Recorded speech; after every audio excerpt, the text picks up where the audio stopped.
Bu həftə Qərbi Azərbaycan icmasının müxtəlif rayon nümayəndəlikləri tərəfindən 2026-cı il aprel ayında silsilə görüşlər, tədbirlər, təqdimatlar və yubiley mərasimləri keçirilib. Keçirilən tədbirlər icma üzvlərinin təşkilatlanması, maarifləndirilməsi və Qərbi Azərbaycan həqiqətlərinin təbliği istiqamətində əhəmiyyətli müzakirələrlə yadda qalıb. Qərbi Azərbaycan icmasının Qarakilsə rayon icmasının gəncləri ilə görüş keçirilib. Tədbir səmimi müzakirələr formatında keçirilərək gənclərin təşəbbüslərinin dəstəklənməsi, onların ictimai fəaliyyətə cəlb olunması, həmçinin qarşıda duran illik fəaliyyət planı ilə bağlı fikir mübadiləsinin aparılması məqsədi daşıyıb. Qarakilsə rayon icmasının gənclərlə iş üzrə məsul şəxsi Kənan Əlizadə çıxış edərək bildirib ki, əsas məqsəd gənclərin təşəbbüslərini yaxından öyrənmək, onların icmaya üzvlük prosesini daha da təkmilləşdirmək, irəli sürülən təkliflərin sistemli şəkildə reallaşdırılması istiqamətində mexanizmləri müəyyənləşdirməkdir. Qarakilsə rayon icmasının sədr müavini Aqif Baxşəliyev Azərbaycan gənclərinin hər zaman fəallığı və təşəbbüskarlığı ilə seçildiyini qeyd edərək, onların ölkənin ictimai, siyasi və sosial həyatında mühüm rol oynadıqlarını bildirib. O, gənclərin icma ilə sıx əlaqədə fəaliyyət göstərməsinin vacibliyini vurğulayaraq, bu əməkdaşlığın daha da gücləndirilməsinin ümumi işə mühüm töhfə verəcəyini diqqətə çatdırıb. Ardınca Sofulu kənd icmasının sədri Səidə Quliyeva, Qarakilsə rayon icmasının qadınlarla iş üzrə məsul şəxsi Səadət Məhərrəmova, Qarakilsə rayon Gənclər Şurasının sədr müavini Aysel Sadıqlı çıxış edərək, gənclərin öz tarixi köklərinə bağlılığının vacibliyindən bəhs ediblər. Qeyd olunub ki, Qərbi Azərbaycan irsinin araşdırılması, öyrənilməsi və gələcək nəsillərə ötürülməsi istiqamətində gənclərin üzərinə mühüm vəzifələr düşür. Tədbir çərçivəsində çıxış edən Cömərdli kənd icmasının gənclərlə iş üzrə məsul şəxsi İbrahim Mehdiyev, Sofulu kənd icmasının gənclərlə iş üzrə məsul şəxsi Mövsüm Namazov, Şıxlar kənd icmasının gənclərlə iş üzrə məsul şəxsi Vüsalə Ağamalıyeva, Gənclər Şurasının üzvü Kənan Heydərli və Mirhəşim Heydarov da öz fikirlərini bölüşüblər. Onlar kənd icmalarında gənclərin daha sıx şəkildə bir araya gətirilməsi, yerli səviyyədə təşəbbüslərin artırılması, maarifləndirici və təşkilati tədbirlərin genişləndirilməsi istiqamətində görülən işlərdən danışaraq, qarşıda duran vəzifələrə dair təkliflərini səsləndiriblər. Sonda tədbir iştirakçıları ilə xatirə şəkli çəkdirilib, qarşılıqlı fikir mübadiləsi aparılıb və gələcək fəaliyyətin daha da koordinasiyalı şəkildə həyata keçirilməsi ilə bağlı razılıq əldə olunub. Qərbi Azərbaycan icmasının Suraxan rayon nümayəndəliyi və Səttar Bəhlulzadə adına xarici dillər təmayüllü gimnaziyanın birgə təşkilatçılığı ilə şagirdlər üçün Qərbi Azərbaycan həqiqətləri, qayıdış və toponimlər mövzusunda maarifləndirici tədbir keçirilib. Tədbiri giriş sözü ilə açan gimnaziyanın direktoru Xəyalə Veysova qonaqları salamlayaraq Qərbi Azərbaycana qayıdışın bugünün ən aktual mövzulardan biri olduğunu vurğulayıb. Tədbirdə çıxış edən Qərbi Azərbaycan icması Suraxan rayon nümayəndəliyinin sədri İxtiyar Nəcəfov, Vətən müharibəsi iştirakçısı Pərvin Mahmudov, şəhid Orxan Qəhrəmanovun anası Arzu Qəhrəmanova, qazi baş leytenant Rafiq Rəhimli və müəllim Orxan Muxtarov mövzu ilə bağlı fikirlərini bölüşərək Qərbi Azərbaycan həqiqətlərinin gənc nəslə çatdırılmasının əhəmiyyətini qeyd ediblər. Azərbaycan Dillər Universitetində Qərbi Azərbaycan Araşdırmalar Mərkəzinin rəsmi açılışı keçirilib. Tədbirdə Milli Məclisin deputatları, alimlər və ictimai xadimlər iştirak ediblər. Əvvəlcə fotosərgi ilə tanışlıq olub, daha sonra mərkəzin açılışı və müzakirələr təşkil edilib. Rektor Kamal Abdullah çıxışında mərkəzin elmi araşdırmaların genişlənməsi və tarixi yaddaşın qorunması baxımından əhəmiyyətini vurğulayıb. Qərbi Azərbaycan icması İdarə Heyətinin sədri, millət vəkili Əziz Ələkbərli isə Qərbi Azərbaycan həqiqətlərinin sistemli öyrənilməsinin vacibliyini qeyd edib. Mərkəzin rəhbəri Həqiqət Hacıyeva gələcəkdə elmi tədqiqatlar, nəşrlər, tərcümə işləri və beynəlxalq əməkdaşlıq istiqamətində fəaliyyət planlarını açıqlayıb. Tədbir bədii proqramla yekunlaşıb. Qərbi Azərbaycan icması Sumqayıt nümayəndəliyində İdarə Heyətinin iclası keçirilib. İclası nümayəndəliyin sədri Ramiz İsmailov açaraq gündəlikdə duran məsələlər, nümayəndəliyin fəaliyyəti və qarşıda duran vəzifələr barədə geniş məlumat verib. O, Qərbi Azərbaycanlıların birliyinin möhkəmləndirilməsinin, icma üzvlərinin təşkilatlanmasının və görülən işlərin daha da genişləndirilməsinin vacibliyini vurğulayıb. Müzakirələr zamanı çıxış edən Nazim Hüseynov icma üzvlərinin fəallığının artırılmasının vacibliyini qeyd edib, Qərbi Azərbaycanlıların milli birlik və həmrəylik ruhunun genişləndirilməsinin əhəmiyyətindən danışıb. Daha sonra söz alan Şükür Əliyev nümayəndəliyin gördüyü işləri yüksək qiymətləndirərək gələcək fəaliyyətin daha sistemli və təşkilatlanmış şəkildə davam etdirilməsinin vacibliyini qeyd edib. İclasda iştirak edən Zaur Cəfərli isə çıxışında sosial yönümlü təşəbbüslərin əhəmiyyətindən danışıb və Batgöz klinikası tərəfindən icma üzvlərinə göstərilə biləcək tibbi dəstək barədə məlumat verib. Sonda iştirakçılar tərəfindən səsləndirilən təkliflər müzakirə olunub və iclasın yekununda bir sıra təşkilati məsələlərlə bağlı müvafiq qərarlar qəbul edilib.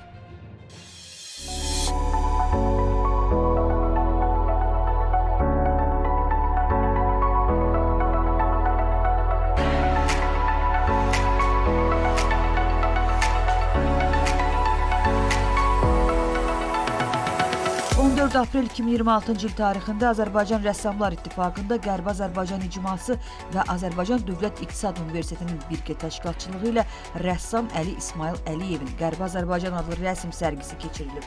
İttifaqın Vəcihə Səmədov adlı sərgi salonunda baş tutan ekspozisiyada Qərbi Azərbaycanın tarixi həqiqətləri, milli mənəvi dəyərləri rənglərin dili ilə əks olunub. Sərgidə müəllifin müxtəlif dövrləri əhatə edən əsərləri nümayiş etdirilib. Sərgidə Qərbi Azərbaycan İcması İdarəyyətinin üzvləri, ziyalılar, millət vəkilləri və ictimaiyyət nümayəndələri iştirak ediblər. Qeyd edək ki, Əli İsmail Əliyev 1960-cı ildə Qərbi Azərbaycanın Basar Keçər rayonunda anadan olub, 1989-cu ildən etibarən müstəqil yaradıcılıqla məşğuldur. Onun yaradıcılığı əsasən natürmort və mənzərə janrlarını əhatə edir. Eyni zamanda figurativ janrda iri ölçülü kompozisiyalarla da diqqət çəkir.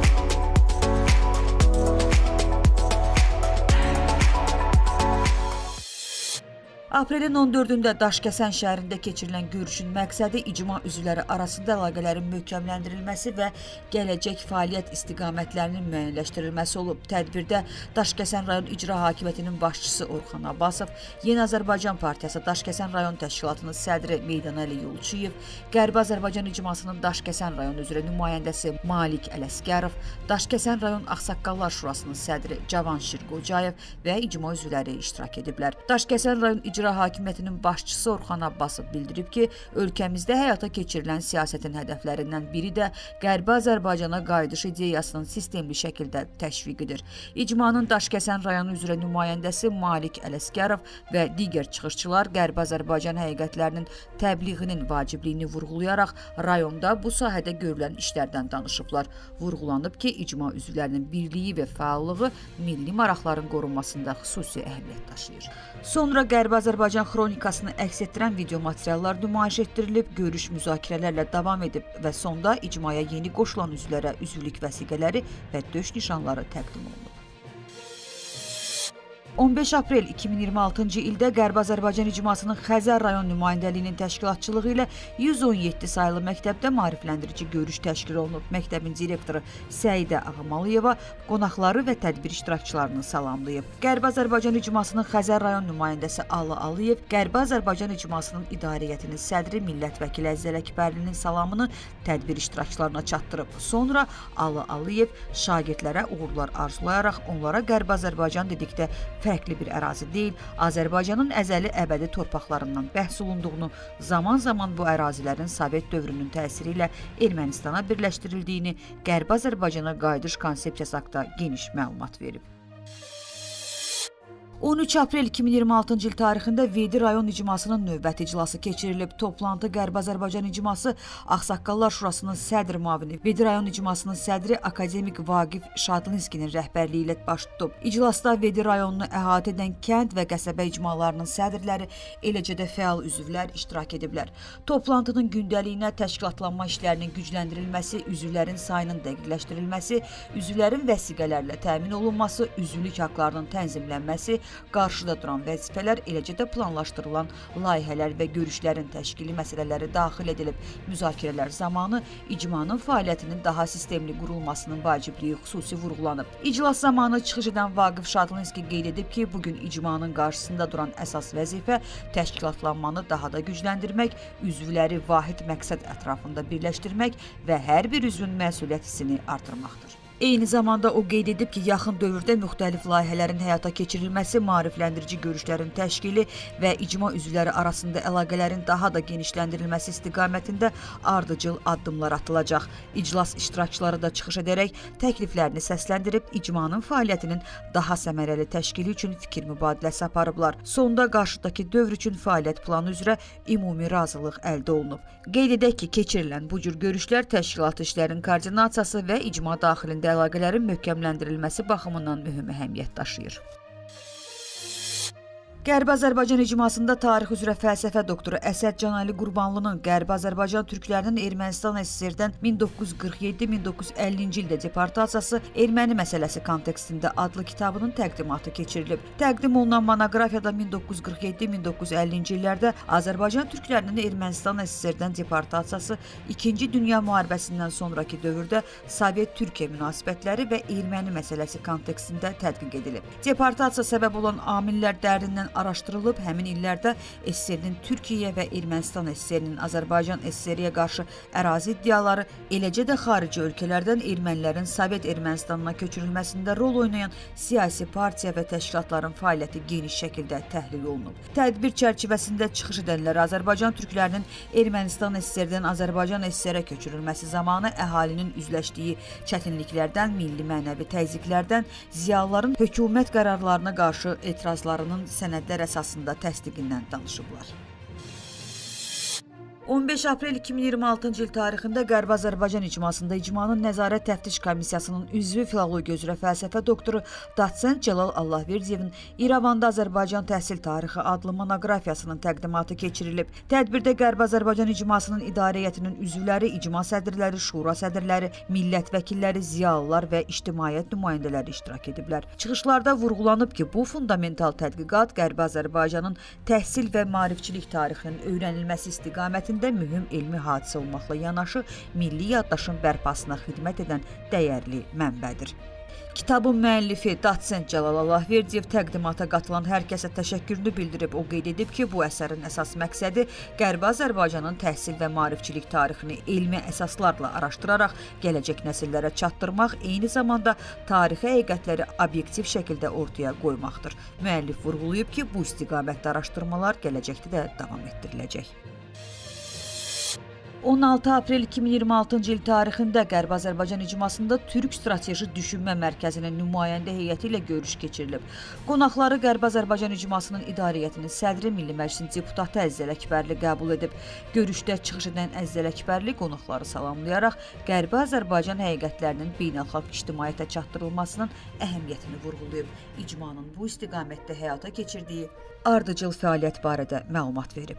O, həmçinin qayıdış konsepsiyasının əsas məqsədlərindən danışaraq tarixi torpaqlardan didərgin düşmüş Azərbaycanlıların sülh yolu ilə təhlükəsiz və ləyaqətli şəkildə geri dönüşünün təmin edilməsinin vacibliyini qeyd edib. Sədr bildirib ki, Türk Strateji Düşünmə Mərkəzi ilə bundan sonra sıx əməkdaşlıq qurulacaq. Birgə layihələrin həyata keçirilməsi, informasiya mübadiləsinin genişləndirilməsi və Türk dünyasının ortaq dəyərlərinin təbliği istiqamətində fəaliyyət davam etdiriləcək. Daha sonra çıxış edən Türk Strateji Düşünmə Mərkəzinin sədri Onur Beyhan görüşə görə təşəkkürünü bildirərək rəhbərlik etdiyi qurumun Türk dünyasında strateji əməkdaşlığın gücləndirilməsi istiqamətində gördüyü işlərdən bəhs edib. O, Qərbi Azərbaycan həqiqətlərinin daha geniş platformalarda tanıdılması üçün birgə təşəbbüslərin vacibliyini vurğulayıb. Tümerin xarici əlaqələr üzrə əlaqələndiricisi Oqtay Hacı Musalı isə çıxışında beynəlxalq əlaqələrin genişləndirilməsinin əhəmiyyətinə toxunaraq bu kimi görüşlərin qarşılıqlı əməkdaşlığın inkişafına mühüm töhfə verdiyini qeyd edib. O, informasiya mübadiləsinin gücləndirilməsi və ortaq layihələrin icrası baxımından gələcək perspektivlərinin geniş olduğunu diqqətə çatdırıb. Görüşdə qarşılıqlı maraq doğuran məsələlər ətrafında fikir mübadiləsi aparılıb və gələcək əməkdaşlıq imkanları müzakirə olunub. Salyanda akademik Zərifə xanım Əliyevanın anım günü ilə bağlı tədbir keçirilib. 14 aprel 2026-cı il tarixində Salyan rayonunun Arbatan kənd tam orta məktəbində akademik görkəmli oftalmoloq Zərifə xanım Əliyevanın anım gününə həsr olunmuş tədbir keçirilib. Yeni Azərbaycan Partiyası Salyan rayon təşkilatının və Qərbi Azərbaycan icmasının Salyan rayon nümayəndəliyinin birgə təşkilatçılığı ilə keçirilən tədbirdə Yeni Azərbaycan Partiyası Salyan rayon təşkilatının sədr müavini Akşın Babayev, icmanın Salyan rayon nümayəndəsi Kərəm Muradov, ziyalılar, partiya fəalları, Qərbi Azərbaycan icmasının üzvləri və ictimaiyyət nümayəndələri iştirak ediblər. Tədbirdə Qərbi Azərbaycan icmasının Salyan rayon nümayəndəsi Kərəm Muradov məruzə ilə çıxış edib. Məruzə ətrafında çıxış edənlər Akşin Babayev, Arbatan kənd tibb məntəqəsinin baş həkimi Pərvanə Abuşova, Salyan rayon mərkəzi xəstəxanasının oftalmoloqu Bəylər Məmmədov, rayon ziyalılar birliyinin sədri Allahverdi Piriyev, Ana Körüm qəzetinin baş redaktoru Rüstəm Məlikov, rayon icra hakimiyyəti başçısı aparatının Arbatan kənd inzibati ərazi dairəsi üzrə nümayəndəsi Orxan Seyfullayev, Qərbi Azərbaycan icmasının Salyan rayon nümayəndəliyinin Arbatan kənd icmasının sədri Aslan Fərəcov, təqaüddə olan müəllim, Qərbi Azərbaycan icmasının fəal üzvü Almaz Dadaşova və başqaları qeyd ediblər ki, akademik Zərifə xanım Əliyeva Azərbaycan tibb elminin inkişafına misilsiz töhfələr vermiş, oftalmologiya sahəsində əldə etdiyi nailiyyətlərlə yalnız ölkəmizdə deyil, beynəlxalq elmi mühitdə də böyük nüfuz qazanmışdır. Çıxışlarda vurğulanıb ki, Zərifə xanım Əliyevanın zəngin elmi irsi, yüksək insani keyfiyyətləri və vətənə bağlılığı bu gün də gənc nəslə örnəkdir. Tədbirin sonunda Qərbi Azərbaycan icmasının sıralarına yeni qəbul olunan üzvlərə üzvlük vəsiqələri və döş nişanları da təqdim edilərək onlara gələcək fəaliyyətlərində uğurlar arzulanıb. Qərbi Azərbaycan icmasının Zəngibasar icmasının təşkilatçılığı ilə 16 aprel 2026-cı il tarixində əslən Zəngibasar rayonu Mehmandar kəndindən olan ictimai xadim professor Əyyub Əzizovun 90 illik yubileyinə həsr olunmuş Uzun ömrün şərəfli səhifəsi adlı tədbir keçirilib. Tədbirdə Mehmandar kəndindən olan ziyalılar, elm və təhsil nümayəndələri iştirak ediblər. Açılışdan sonra yubileyarın həyatına həsr olunmuş film nümayiş etdirilib. Qərbi Azərbaycan icması İdarə Heyətinin üzvü Zəngibasar icmasının sədri Faik Mirheydərli Əyyub Əzizovun sadəliyi və ziyalılığı ilə seçildiyini, onun həm Zəngibasar, həm də bütövlükdə Qərbi Azərbaycan üçün nüfuzlu şəxsiyyət olduğunu bildirib. Daha sonra Qərbi Azərbaycan İcması İdarə Heyətinin sədri millət vəkili Əzəl Əkbərli Qərbi Azərbaycana qayıdışın strateji əhəmiyyətini vurğulayıb və yubilyarı fəxri fərmanla təltif edib. Digər çıxışçılar da yubilyarın elmi pedaqoji fəaliyyətini yüksək qiymətləndiriblər. Onun gənclər üçün örnək olduğunu qeyd ediblər. Tədbirin bədii hissəsində şagirdlər və incəsənət nümayəndələri çıxış edib. Yubilyar Əyyub Əzizov isə çıxışında ömrünü elm və təhsilə həsr etdiyini, Qərbi Azərbaycan həqiqətlərinin yaşadılmasının vacibliyini vurğulayaraq təşkilatçılara və qonaqlara təşəkkür edib. Qeyd edək ki, Əyyub Əzizov 1934-cü ildə Mehmandar kəndində anadan olub. Deportasiyadan sonra müxtəlif bölgələrdə yaşayıb, ali təhsil alaraq uzun illər Bakı Dövlət Universitetində elmi pedaqoji fəaliyyət göstərib və 200-dən çox elmi əsərin müəllifidir.